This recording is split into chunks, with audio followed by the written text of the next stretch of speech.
هلو everyone، ايه الاخبار؟ يا رب تكونوا بخير. دي عروض عمل في الفود اند بافريج في مجال المطاعم.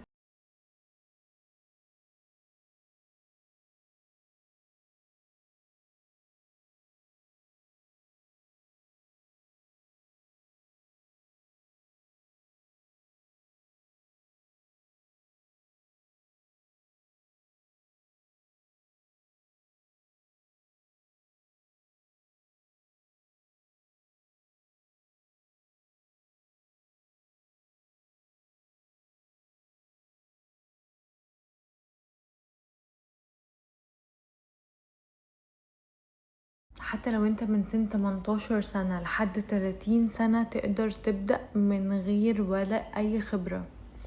وكمان مجال السياحة هو احسن مجال انك تبدأ فيه شغل في بداية حياتك، لانه بجد مجال هيعلمك كل حاجة في الدنيا، من اول شخصيتك لحد شكلك لحد اسلوبك لحد تعاملك مع الناس. كل حاجة حرفيا هتتعلمها في مجال السياحة.